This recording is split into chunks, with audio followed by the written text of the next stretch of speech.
des auditeurs. Le Point littéraire, une émission préparée et présentée par Jean-Jacques Foucault.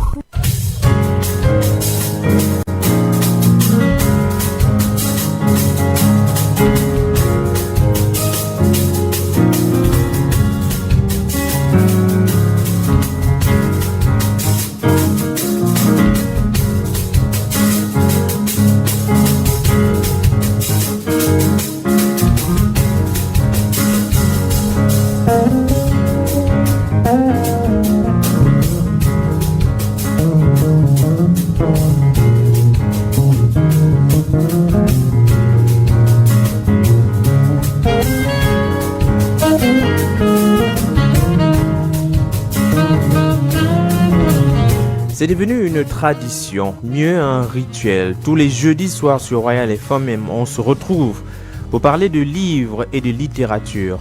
Au menu de cette édition, nous avons un auteur qui nous vient de la ville de Marois pour nous présenter son recueil de poèmes. Eh bien, le nom appelle Céleste, suivi des poèmes du diamant. Des belles lettres se dessinent à travers ce livre très intéressant que nous vous proposons de décrypter avec l'auteur déjà en studio. Mesdames et messieurs, il est utile de lire, de s'enrichir, de se cultiver.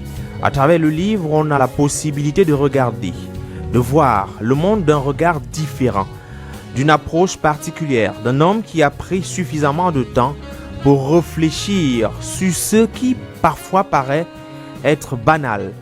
Le livre nous ouvre d'autres horizons, nous conduit à travers les mondes, nous conduit à travers les introspections d'auteurs, d'abord africains, camerounais en particulier.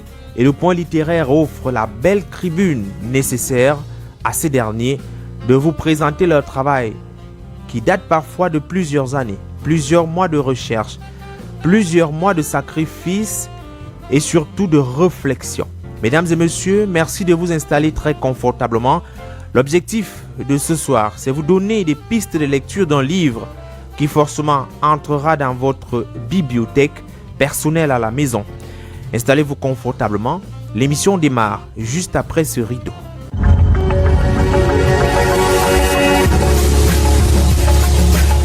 Pourquoi j'écris? Pour que la vie soit plus diverse. Pourquoi j'écris? Parce que c'est ce que je sais faire. Et parce qu'avec l'âge, de toute façon, les possibilités se raréfient.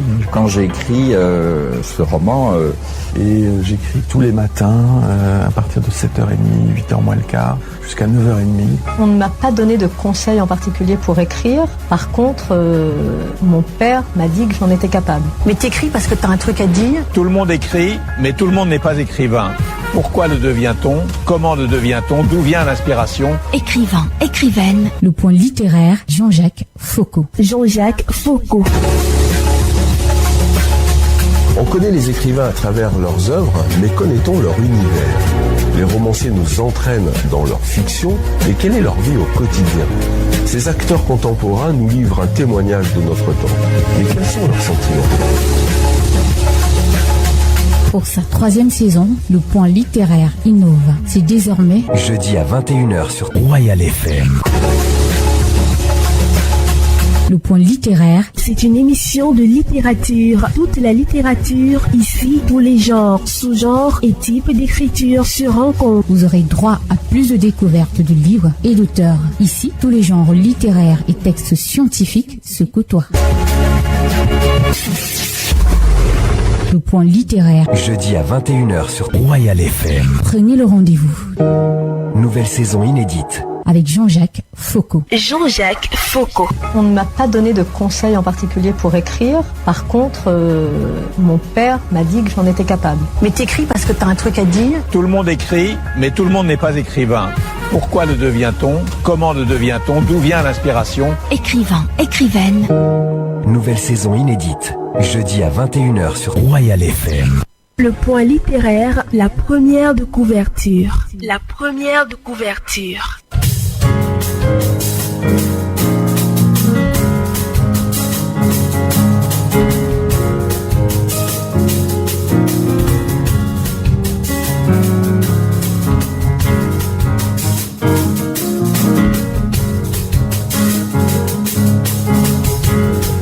Pour cette première de couverture, parlons un tout petit peu de l'auteur de ce soir. Son nom, Sinclair Parfait Dassebo.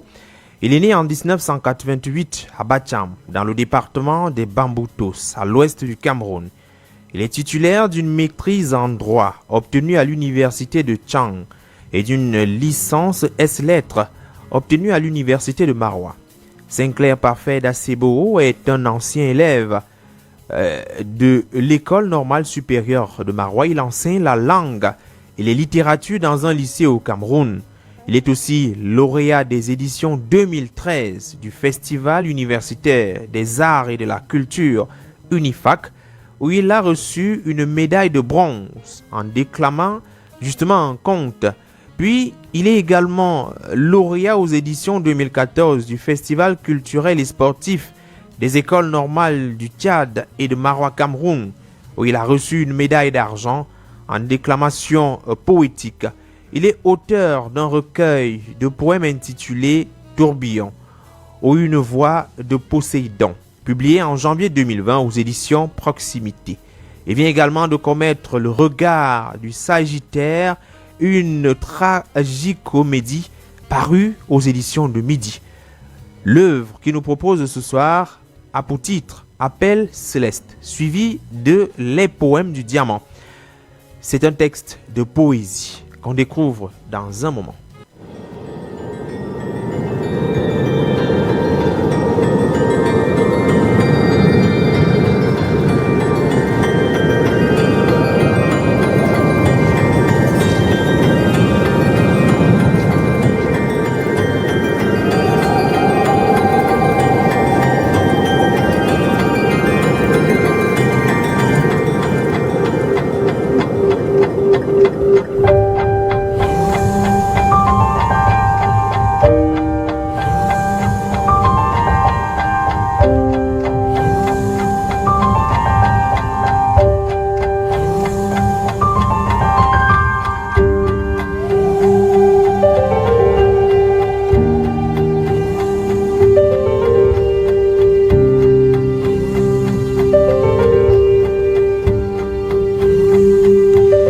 Accueillons à présent l'auteur du soir, Sinclair Parfait Dassebo. J'espère que je suis dans la bonne prononciation. Bonsoir.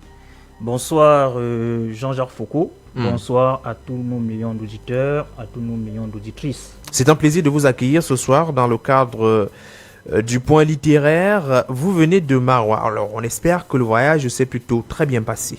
Très bien passé, Jean-Jacques Foucault, par la grâce du Seigneur. Pas de problème majeur au niveau des attaques de Boko Haram. L'auteur est épargné, bien loin de cette activité criminelle. Bien sûr, je suis l'heureux élu parce que ces attaques n'ont pas prospéré au Cameroun. Je ne suis pas seulement fier parce que ces attaques ne sont pas arrivées de mon côté, non. Je suis fier parce que ces attaques n'ont pas prospéré au Cameroun. Il faut dire que vous êtes un digne fils de Bacham, du département. Vous êtes né dans le département du Bamboutos, à l'ouest du Cameroun. Vous avez une panoplie de diplômes. Vous êtes notamment titulaire d'une maîtrise de droit. Plus tard, également de licence S-lettres. On imagine bien que c'est en lettres modernes françaises. Lettres modernes françaises.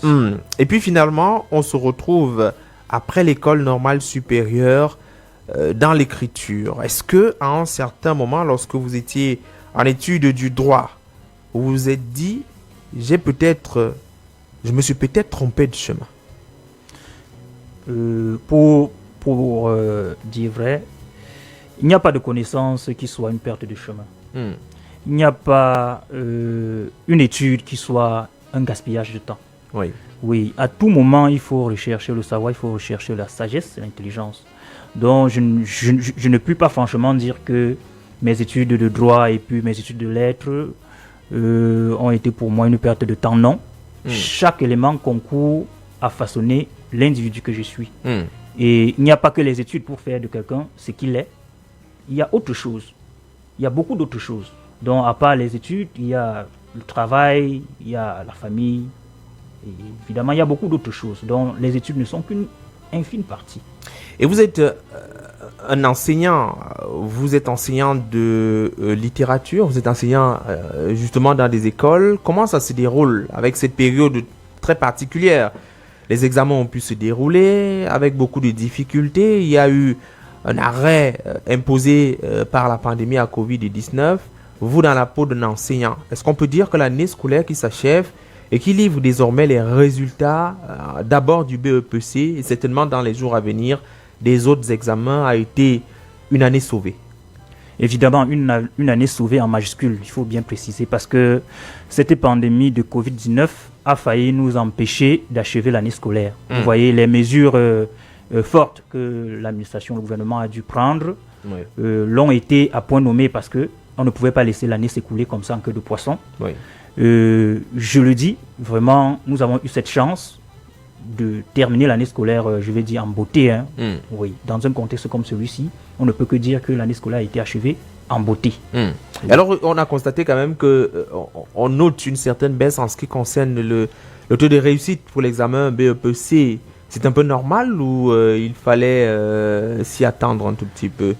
Bon, vous savez, les résultats, les taux de réussite et autres que l'on a chaque année, ça provient d'une certaine contingence éducative qu'il convient d'abord de maîtriser au départ.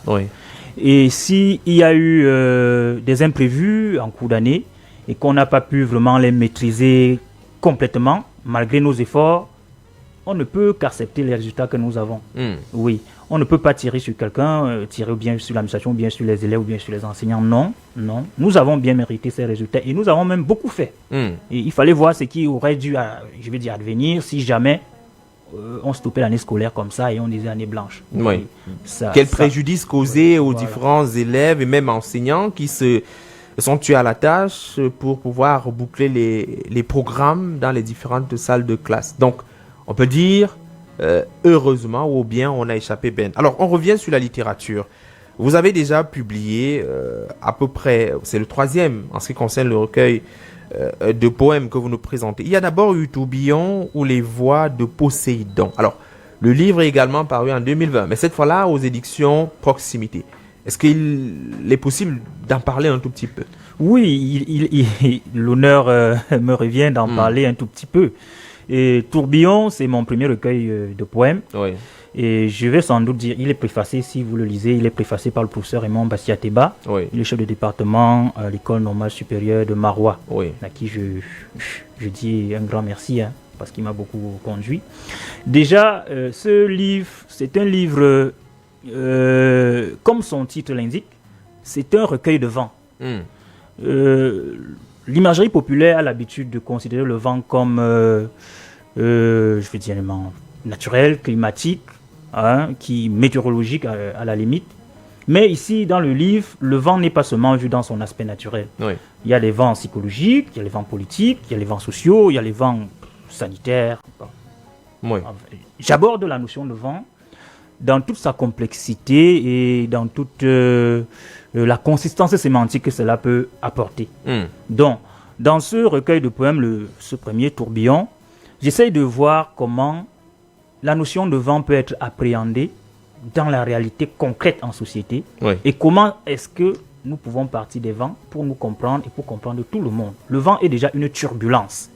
On sait que le vent, c'est déjà une turbulence.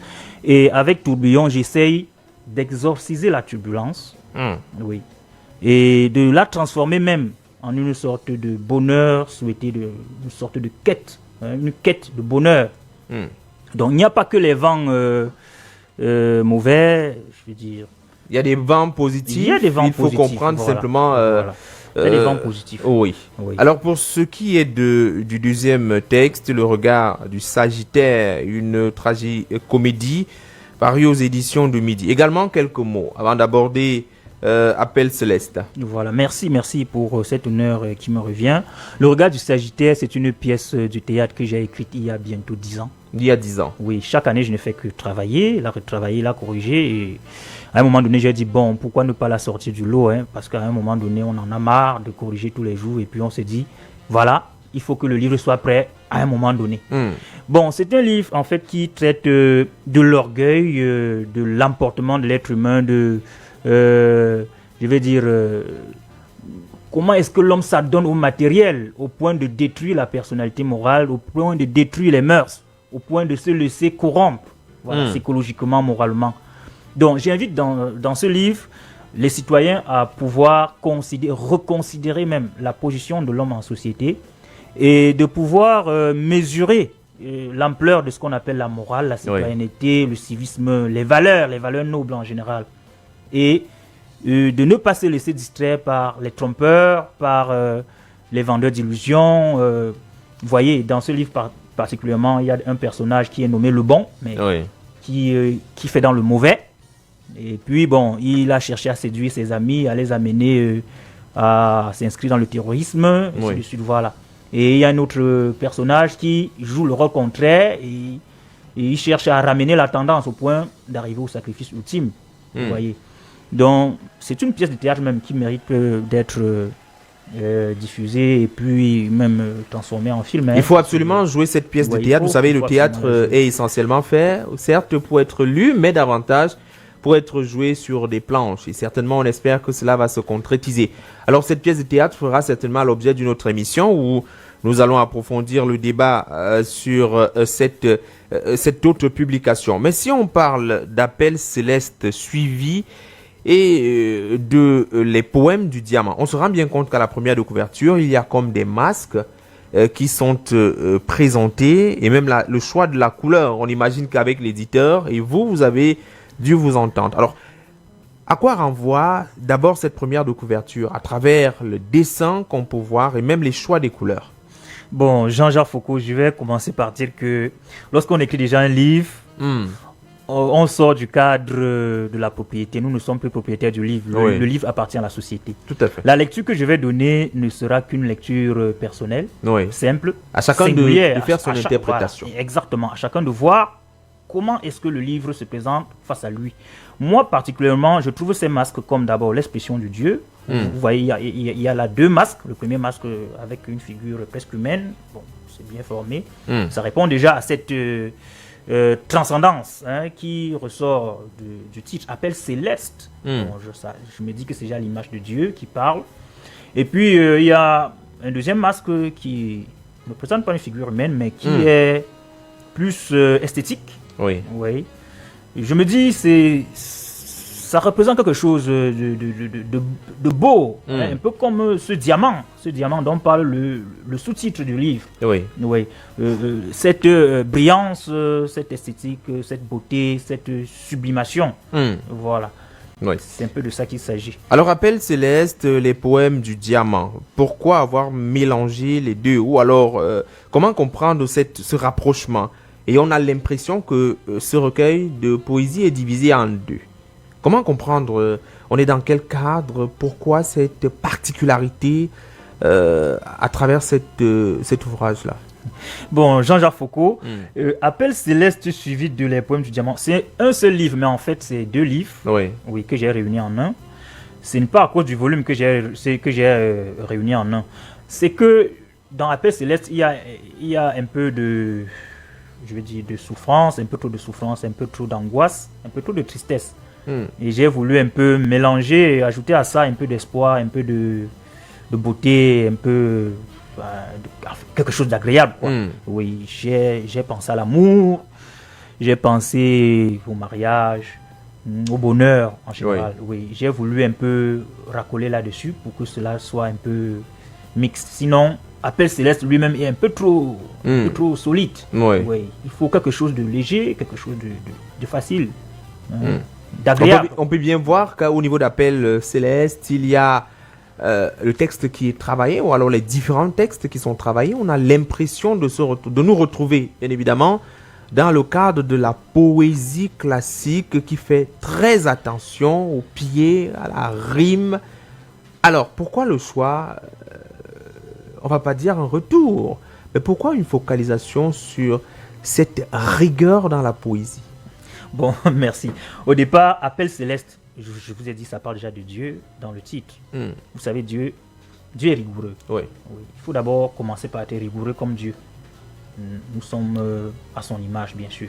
Bon, mais en réalité, ce qui m'a poussé à le faire, c'est que je suis dans la poésie depuis un bon moment et j'ai eu comme impression que Il y a beaucoup de personnes qui écrivent, qui font même de beaux poèmes, mais qui oublient cette fondamentale-là. Vous voyez, cette chose, la base même de l'écriture poétique. On ne peut pas fouler les règles sans les avoir connues, sans les avoir expérimentées.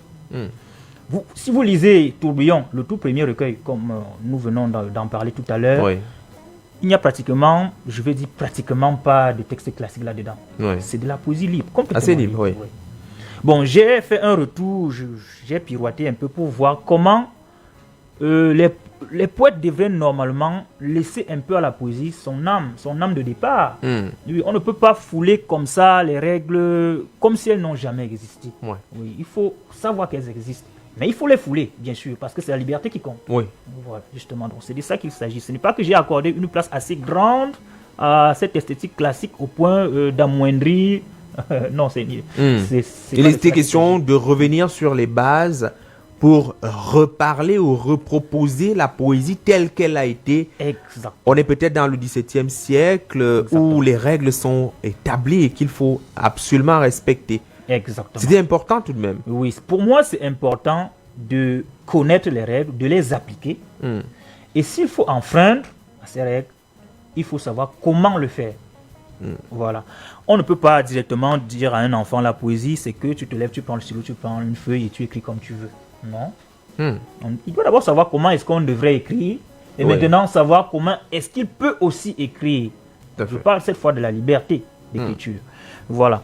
Donc, j'ai voulu expérimenter cela.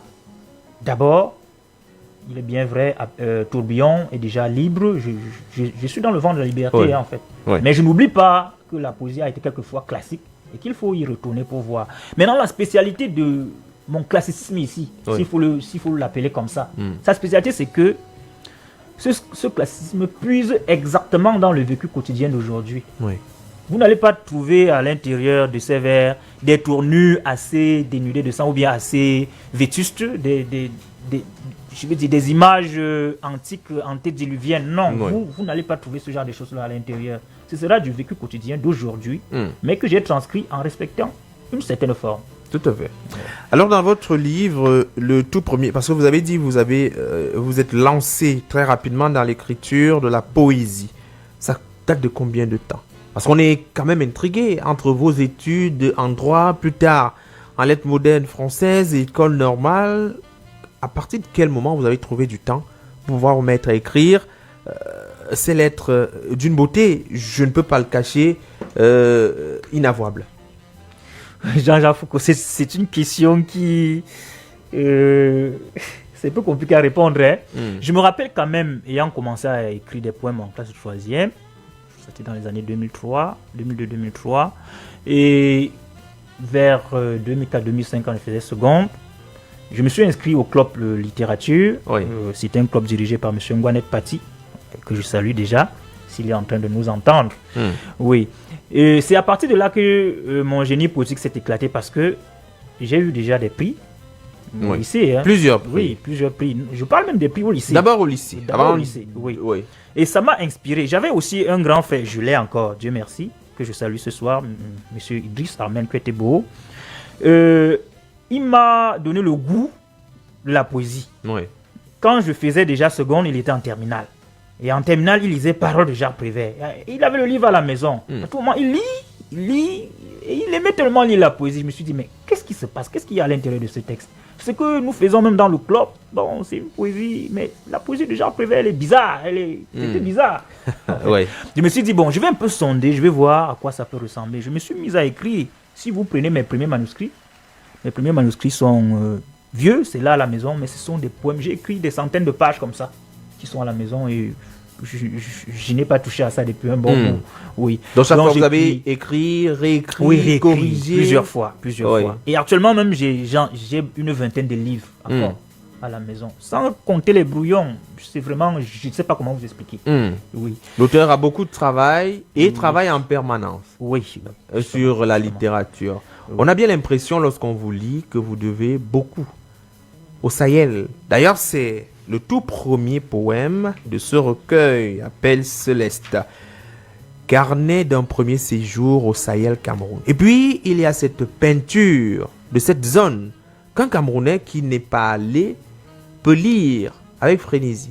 Vous parlez de l'habitat, vous parlez de l'environnement, vous parlez de la géographie, vous parlez même des êtres qui y vivent. Alors, comment on se met à bâtir un tel poème qui colle autant à la réalité et donne autant de plaisir lorsqu'on le lit? Vraiment, c'est une bonne question que vous me posez. Vous voulez me pousser à aller dans mon fort intérieur. Et je vais le faire. Je vais essayer de le faire en fait. Allons-y donc. Imaginez quelqu'un qui a vécu dans le Grand Sud depuis sa naissance. Et subitement, il prend le train, il traverse un Ngaoundéré, il tombe dans une zone qui est toute blanche, sahélienne, le sable partout. Il grimpe jusqu'à Marois. Il trouve des cases, un type d'habitation qu'il n'a jamais vu. Et il trouve une population chaleureuse, il trouve des coutumes, je veux dire, intransigeantes, des coutumes solides, bien ancrées. Il trouve un peuple, je veux dire ça comment? Travailleur, laborieux. Donc, vous voulez que je ne sois pas ému comment? J'ai été ému du Sahel, je suis encore ému du Sahel. Et j'y suis à présent, j'y travaille. Tout à fait. À présent, oui. J'ai déjà fait 6 ans de service dans le Sahel depuis ma formation. J'y suis encore. Et le Sahel m'a vraiment intéressé. Je suis tombé amoureux du Sahel, comme on le dit. Les valeurs du Sahel, les coutumes du Sahel. J'ai découvert un deuxième Cameroun que je n'avais pas encore rencontré. Et là, je confirme. Le Cameroun, vraiment l'Afrique en miniature. Oui. Le Sahel, si vous n'y avez pas fait un tour, vous ne pouvez pas comprendre. Il faut absolument faire un tour. Et d'ailleurs, lorsqu'on vous lit, on a l'impression que si on ne fait pas un tour, on a manqué quelque chose. Une réelle beauté du Cameroun qu'il faut absolument chercher à découvrir. Exactement. Il n'y a pas que ce poème qui marque les attentions. Il y a d'autres. Vous parlez d'abord rime, vous parlez beauté, mais vous abordez des sujets qui sont des sujets du quotidien. Vous parlez de la jeunesse, vous parlez du mariage. Comment on arrive à chaque fois à trouver le mot juste, à placer à un instant ou à un autre? Parce qu'il y a ça. Est-ce que l'auteur passe précisément son temps à chercher davantage la rime et pas passer le message? Parce que curieusement, en assemblant tout cela, on a un sens, un poème qui a toute sa contenance et puis on se pose des questions. Est-ce que c'est avant de passer le message qu'on cherche la rime ou alors c'est après avoir passé le message qu'on cherche la rime? Il y a un philosophe qui a dit « Les dieux nous donnent le premier vers, à nous de façonner le second ». Pour dire vrai, la rime, chez moi particulièrement, je vais parler de moi, la rime m'est plus facile à trouver. Oui, vous allez trouver ça un peu bizarre, c'est vrai. Parce que le travail esthétique, c'est pas facile, c'est pas facile. Mais chez moi, je me trouve un peu plus à l'aise. Oui. Donc, je me bats plus à trouver le message. Oui. La rime, si on engage là, vous me ça coule de source. Oui, ça coule de source. Si on veut même causer entre nous là, on peut prononcer des mots et vous allez voir que les rimes vont sortir même peut-être seules. Oui, vous allez vous rendre compte. Oui. Donc, c'est plus facile chez moi de trouver l'embranchement esthétique. Bon, le message, il suffit de l'observer, de l'écouter, de l'entendre, de le voir, de le manger. De le manger, oui. Et de le lire. Et puis, tous les organes sensoriels que nous avons sont des portes ouvertes pour des messages. Oui.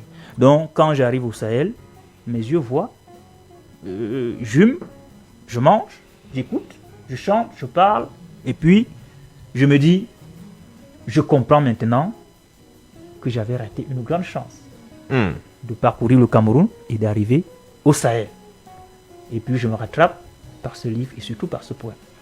Tout à l'heure, nous allons vous écouter déclamer le tout premier poème. D'ailleurs, on sait que vous avez gagné un certain nombre de prix rien qu'en déclamant des poèmes et nos auditeurs en profiteront. Mais d'abord, on marque un arrêt et puis on revient. Le point littéraire, les classiques littéraires. Les classiques littéraires.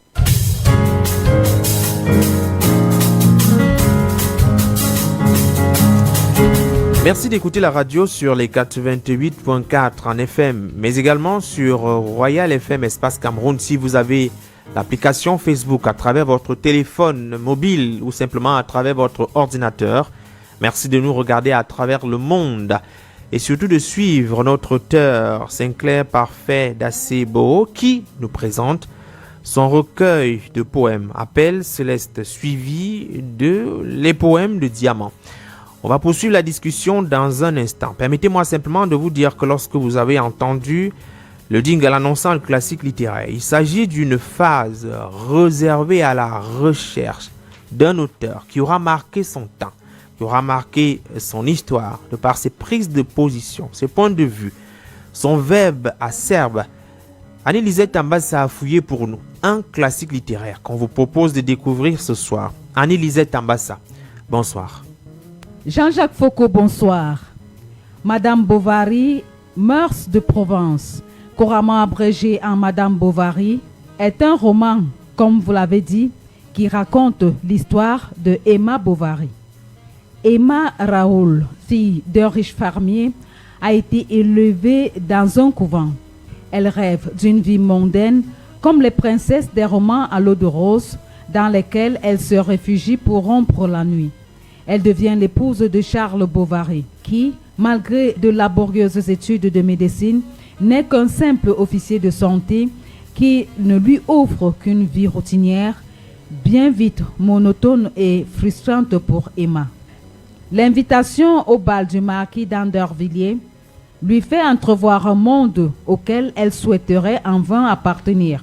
La fête finie, à laquelle les époux ont été invités par courtoisie, la vie sans joie d'Emma reprend. Elle sombre dans un état dépressif alors que son mari commence à se faire une clientèle, mais convenant qu'elle a besoin de changement.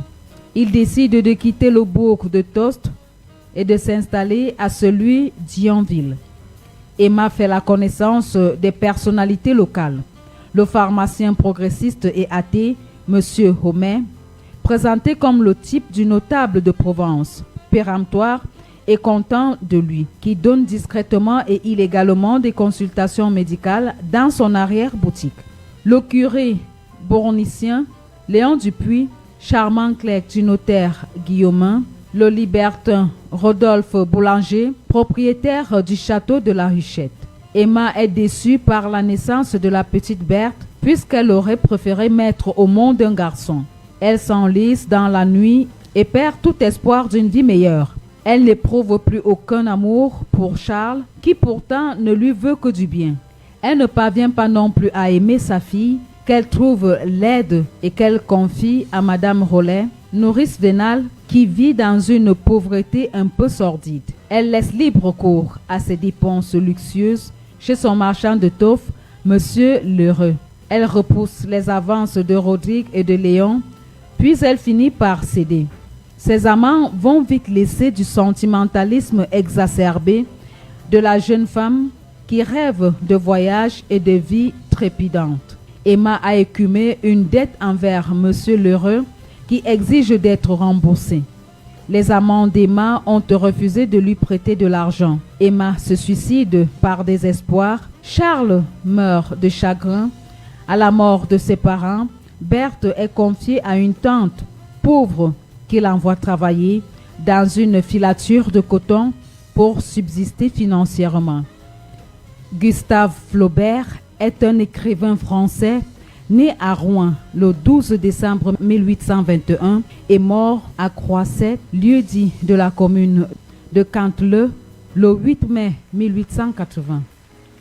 Prosateur de premier plan de la seconde moitié du XIXe siècle, Gustave Flaubert a marqué la littérature universelle par la profondeur de ses analyses psychologiques, son souci de réalisme, son regard lucide sur les comportements des individus et de la société et par la force de son style dans de grands romans comme Madame Bovary, Salammbô, L'éducation sentimentale ou encore le recueil de nouvelles Trois contes.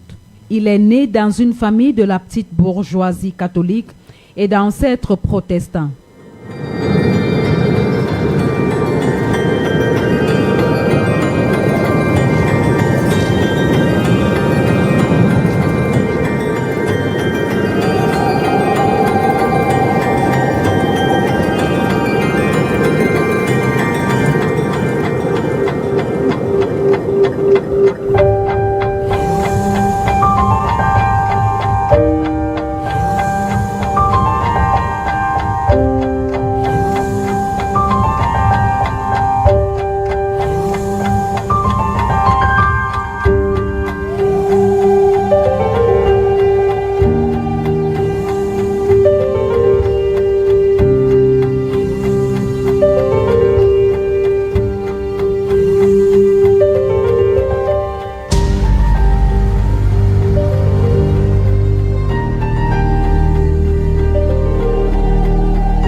Merci à Annie-Lisette Ambassa pour ce classique littéraire, Madame Bovary de Gustave Flaubert. On est là en plein cœur d'un roman qui a marqué son histoire et d'ailleurs est toujours au programme, si je ne me trompe pas, des classes de première, je pense bien, au second. Première ou seconde, ou bien c'est déjà déplacé? Bon, c'est déjà déplacé. Déjà déplacé. Déjà déplacé. Il a été remplacé.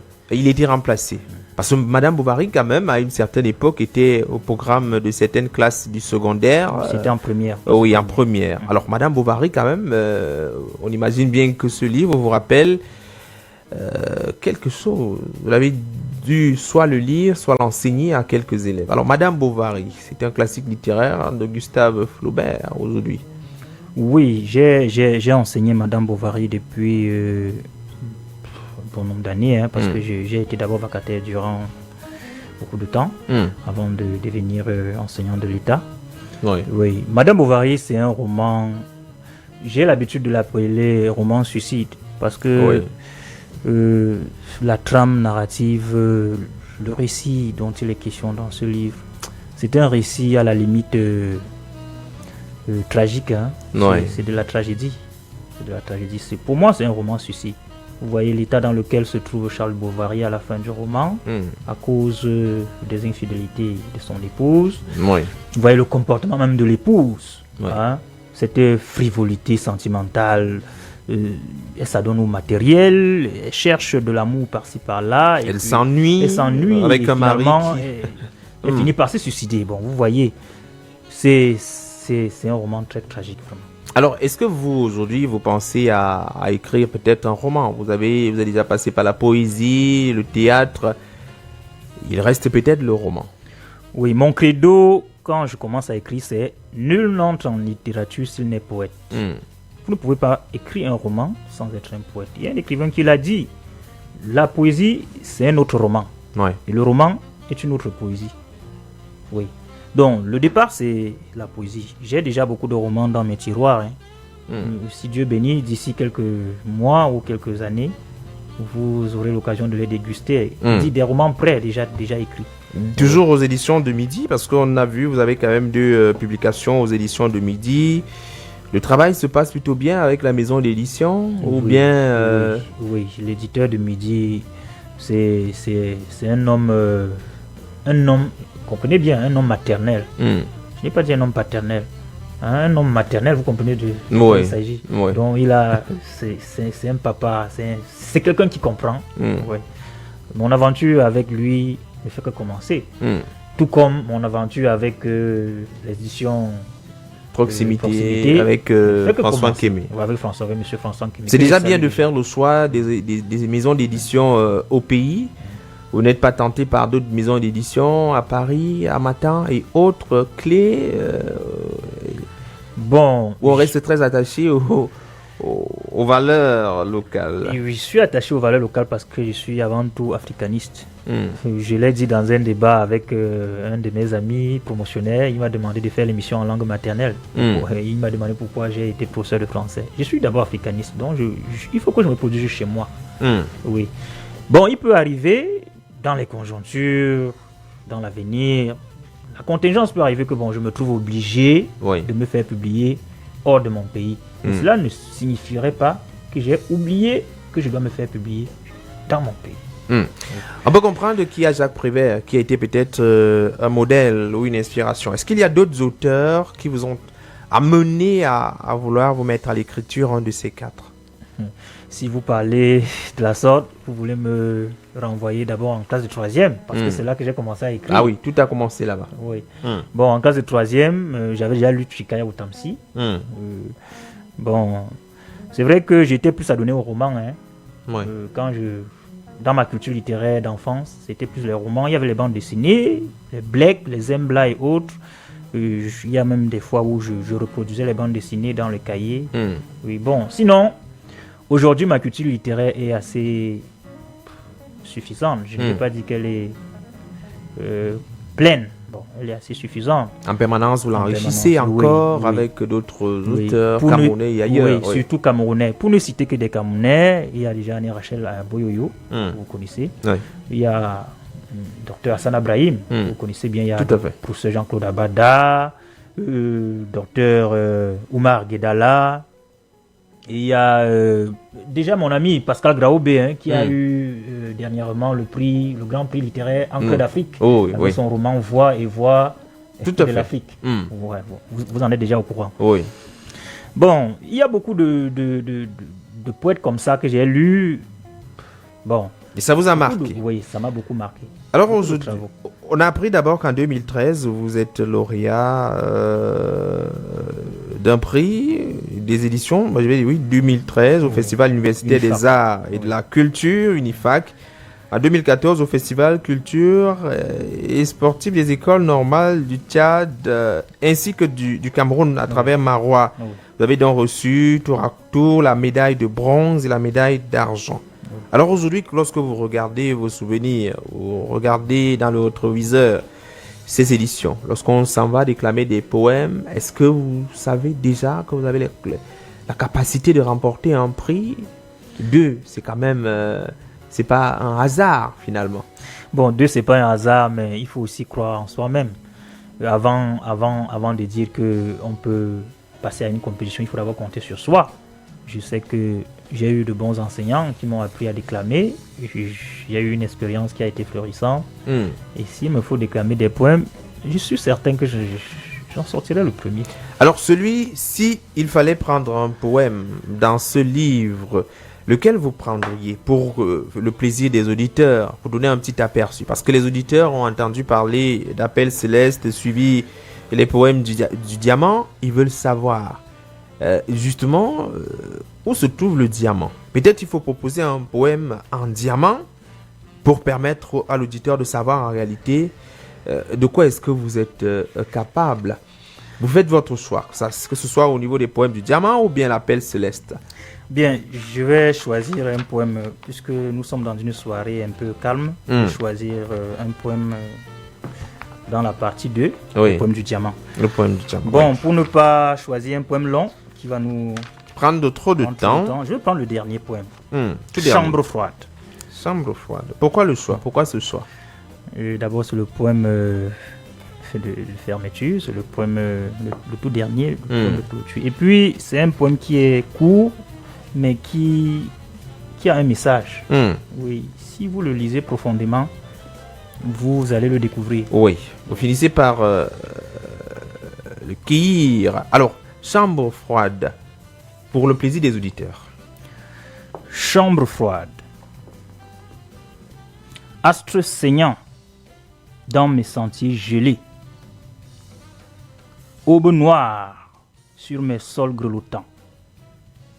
Que tu me voiles le visage, que vous me pouffiez un sourire narquois sur mon visage attristé, sur mes peurs suturées. Les ombres s'aminciront pourtant, quand l'aura de la quiétude frappera à la porte de nos cœurs endurcis. Et nous volerons vers les bois, dans les nuées, entrelacés par nos cantiques de noces, sur les ailes des anges. Est-ce qu'on peut dire que c'est ce poème qui vous a pris plus de temps? Quel est le poème qui vous a pris plus de temps dans ce recueil? Celui que vous avez dû refaire, recommencer, modifier, remodifier et finalement publier. Tous les poèmes ne sont pas faciles à écrire. Et chaque poème a sa durée de vie et sa durée de mort. Quand il dit durée de mort, c'est durée d'arrêt. Dès qu'on s'arrête, on ne le retouche plus. Ça veut dire qu'il est mort, il ne vit plus, pour moi. Ah d'accord. Oui. Donc tant qu'on le touche, il est vivant. Oui, il est vivant, il est vivant. Dès qu'on l'immortalise dans un livre, on le laisse comme ça, c'est fini. On ne va plus jamais le toucher. Oui. Donc ces poèmes qui sont dans le livre, pour moi, ce sont des poèmes déjà arrêtés. Mais chaque poème a eu son temps de travail, son temps de vie. Mais s'il faut donner une réponse, s'il faut forcément donner une réponse à la question que vous me posez, je vais vous dire que on ne remporte pas le prix avec un poème non travaillé. Voilà, quand vous lisez Carnet d'un premier séjour au Sahel Cameroun, il y a une note de bas de page qui vous indique que ce poème, c'est ce poème qui a fait l'objet tout à fait On comprend. Assez original, assez pointilleux, une belle peinture d'une zone pour celui qui n'est pas encore allé.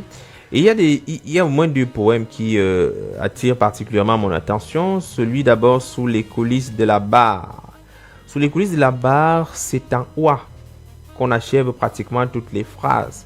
Et on se pose des questions puisque le poème est plutôt long. Comment on arrive à trouver chaque fois ce mot juste pour la fin du vers? Comment est-ce qu'on fait? Et puis, on se pose des questions, véritablement. Sous les coulisses de la barre, c'est un poème que j'ai voulu qui soit redressant, oui, que ce soit un poème qui ne fait pas plaisir, hein. Ça ne fait pas plaisir. Quand vous lisez déjà le titre, Sous les coulisses de la barre, ça vous dit ce qui s'y trame. Oui. Voilà. Et c'est un poème dont l'esthétique est nouvelle dans la mesure où il est long. Mais tous les mots qui terminent les vers ont une sonorité en oua. Oui. Oua, il y a moi, loi, voix. La parole sera moi, la barre n'aura plus la loi, le peuple n'aura plus de voix, l'innocent portera la croix, du criminel qui a du poids. La parole est pourtant au droit, vous voulez appliquer la loi sur ce cas dont me ploie le poids.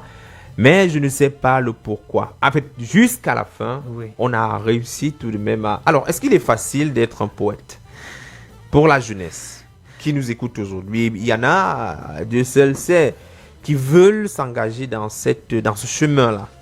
Être un poète demain. Est-ce que c'est facile? Je ne vais décourager personne. Chacun a son talent, chacun a son génie. Tout le monde peut être poète. Mais seulement, il faut travailler la qualité. Il faut travailler la qualité du message, la qualité de l'écriture. Un poète, c'est celui qui ne dit pas les mots comme on les entend. Un poète, ce n'est pas celui qui dit bonjour. Non, c'est pas quelqu'un qui dit bonjour. Le poète, c'est quelqu'un qui salue d'une certaine façon. Oui. Donc, si vous ne parvenez pas à le faire, vous pouvez le travailler cet exercice-là et vous pouvez y arriver. Sinon, il y a aussi des poètes qui sont presque nés.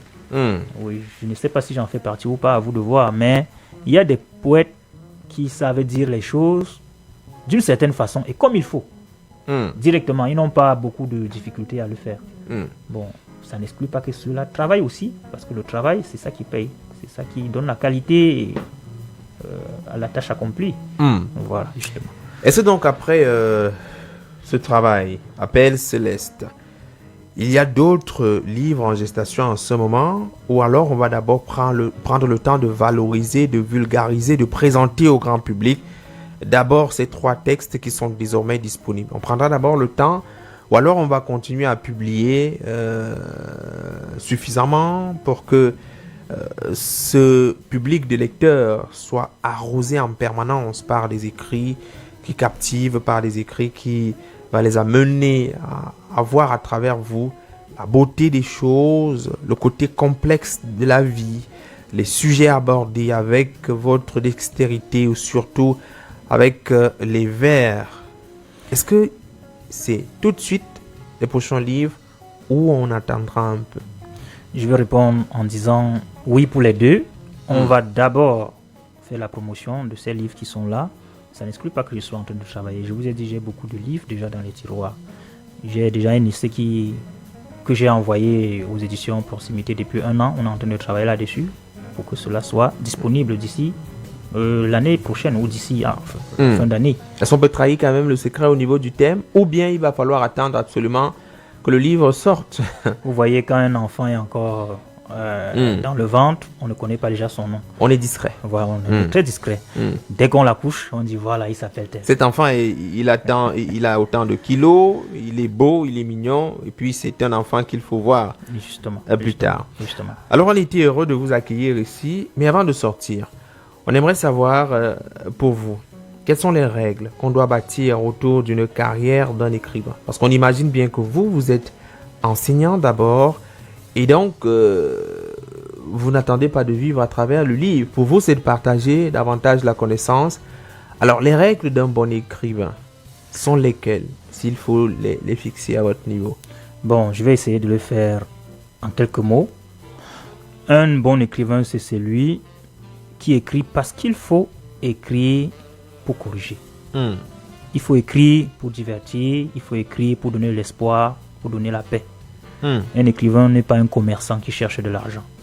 Si vous comptez sur l'écriture pour avoir de l'argent, vous n'allez qu'à vous référer à tous ces grands écrivains qui ont vécu, mais qui n'ont jamais eu à manger. Oui, vous risquez de vous leurrer de bout en bout. On ne cherche pas de l'argent avec le livre, mais on cherche à éduquer avec le livre. La fortune, ce n'est pas la chose de l'écrivain. Deuxième conseil, travailler l'esthétique. Cherchez à retrouver les nouvelles esthétiques. Oui. Je vous ai dit, je suis fan de la liberté scripturale. C'est pas parce que j'ai écrit des vers rimés qu'on va dire que je suis extrêmement classique. Non. Vous n'avez qu'à lire Tourbillon. Ouais. Voilà. Donc, il faut travailler, il faut conquérir de nouvelles esthétiques dans de nouveaux paysages littéraires. Il faut chercher. Actuellement, je travaille sur une esthétique qui combinerait le cinéma à la littérature de manière parfaite. Il dit de manière parfaite. Ouais. Donc, de telle sorte que lorsque vous lisez le livre, que vous ayez vu le film. Que lorsque vous voyez le film, que vous ayez lu le livre. Oui. C'est assez difficile la transposition. Très, très difficile. Oui, c'est sur cela que je travaille actuellement. Un travail qui vous prend forcément beaucoup de temps. Alors, qu'est-ce qui vous inspire, vous en tant qu'écrivain? D'abord, vous écrivez quand? Après le travail, la journée de travail qui était difficile avec les élèves qui ont parfois été, qui n'ont pas toujours été sages au cours de la journée. Quelques-uns sont taquins, vous balancent des intrigues. C'est pas toujours facile lorsqu'on rentre dans cet état d'esprit. À quel moment on trouve du temps pour écrire finalement? Vous voyez, après quand même 13 ans d'enseignement, je ne peux pas dire que l'enseignement est en train de me prendre assez de temps. J'y suis déjà habitué. Donc, à mon retour du travail, j'essaye de me reposer et puis je passe la nuit à écrire. Oui, mon épouse peut vous le confirmer. J'écris durant des heures la nuit. Souvent, je me réveille tard, j'écris un peu parce qu'il faut que je sois quand même à l'heure le lendemain à l'école. Madame n'est pas en colère parce qu'elle entre en concurrence avec votre stylo et votre papier? Vous savez, il y a un musicien qui a dit: derrière un grand monsieur se cache une femme de feu. Lorsque votre femme ne vous accompagne pas, vous n'allez jamais réussir. Si je suis ici dans ce studio, c'est qu'elle m'accompagne. Madame vous écoute, vous motive, vous accompagne dans ce que vous faites. Oui. Alors, pour sortir le livre, vous avez dit, est disponible désormais dans les bibliothèques au Cameroun. Il est possible de l'avoir dans toutes les librairies. Appel Céleste, Suivi, les poèmes du Diamant, il n'y a pas que ça. Également en librairie, les gens peuvent découvrir Tourbillon ou les voix de Poséidon. C'est également pour vous le premier recueil de poèmes. Et il y a Le Regard du Sagittaire, qui est donc une pièce de théâtre pour ceux qui souhaitent justement vous découvrir. Alors, pour sortir, si vous avez en face de vous un indécis, quelqu'un qui cherche pour ce week-end à avoir un texte à lire, vous lui dites quoi pour qu'il prenne Appel Céleste suivi de les poèmes du Diamant ou bien les autres textes? Je vais lui demander de prendre tous les textes et de les lire entièrement. La lecture, c'est un exercice qui nourrit. Oui. Et je ne peux pas demander à quelqu'un de se nourrir partiellement. Oui. Voilà, il faut qu'il soit rassasié. Tout à fait. Voilà. Il faut commencer par l'entrée, le plat de résistance et puis le dessert. Voilà. Alors nous sommes heureux de vous avoir accueillis. C'est un clair, parfait, d'assez beau. Et on espère que vous allez retourner dans de très bonnes conditions à Marois. La rentrée scolaire, ce n'est plus loin. C'est le 5 octobre, je pense bien. Exactement, c'est le 5 octobre. Ça, c'est pour les élèves. Les enseignants viennent bien avant. Oui. Ouais, bien avant. Donc, d'ici la fin du mois, je serai déjà rentré. Je vous dis déjà merci pour les souhaits de bon voyage. Et je vais aussi rapporter à l'Extrême Nord les meilleurs souvenirs que j'ai eu de vous, merci. De la chaîne et du majestueux travail que vous abattez. Travail titanesque, bien sûr. Merci beaucoup et surtout bonne continuation dans l'écriture. Merci Jean-Jacques Foucault. Isabelle Romia Lekoumé, il était à la mise en onde également au cadrage vidéo en ce qui concerne la diffusion sur Facebook. Régie d'antenne assurée des mains de maître de Carole Prudence Tientieux. Coordination centrale, Roger Kiek de Kiki, c'est le directeur général de la radio des auditeurs. Supervision générale, le reverend pasteur Emmanuel Noël Bissaï. Appelez-moi simplement Jean-Jacques Foucault. C'est un plaisir de vous avoir servi encore ce soir. Bonne nuit.